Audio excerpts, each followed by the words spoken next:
I thought I had a plan. Perfect gear setup, drone shots, cinematic everything. But guess what? Real life doesn't care about your shot list. But honestly, that's where the magic happened.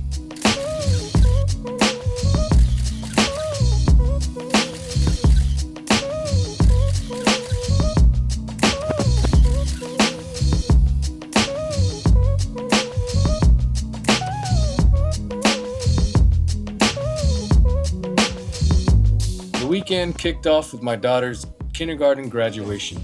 My hat show. Her kindergarten graduation. I went with the Q3 and the X5. However, halfway through the event, I committed one of the worst blunders a photographer could possibly make. My memory card was full. I did a shoot for work the day before and I had some test shots of the kids already on the camera. On top of that, I thought it would be a good idea to put the camera in burst mode to make sure I grabbed all the moments. Most of those shots came out blurry. So here is me panic deleting photos from the camera. I was able to clear about 35 shots by the time it was my daughter's turn to take the stage. This forced me to slow down and get intentional with shots. A blessing in disguise for sure. We flew to my nephew's preschool promotion the following morning. This time I brought the Osmo Pocket 3. Turned out to be a mistake. The Pocket 3 is wide, so I couldn't really get a good shot from far back.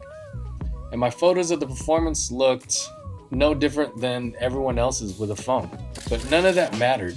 The real moments happened after the ceremony, especially with the cousins kicking it afterwards. How is it like to graduate preschool? What? Oh, what's this? How does it feel? How do you feel? Nothing. Nothing. And now for the main event, my goddaughter's high school graduation. I had big plans.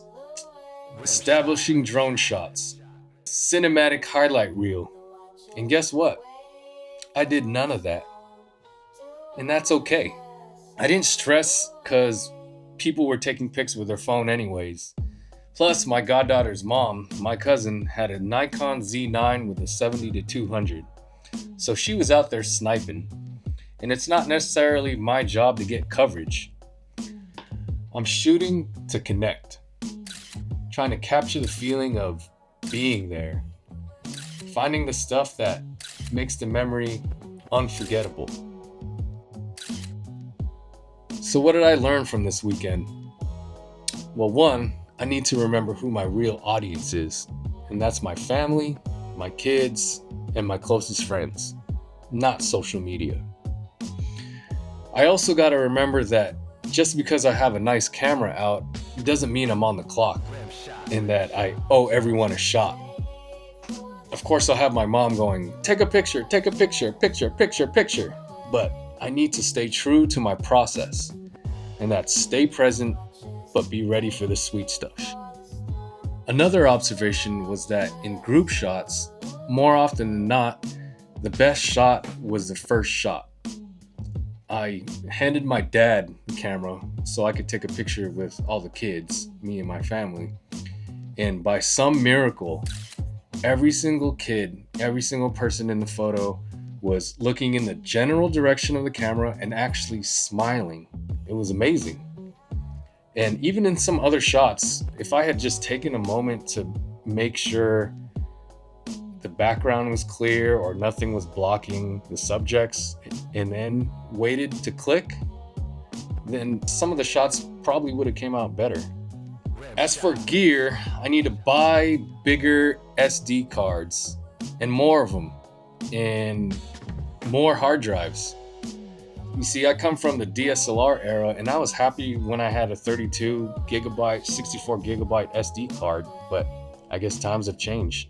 So in closing, plans are helpful, but presence is better. And the best moments come when I'm not trying to capture them perfectly.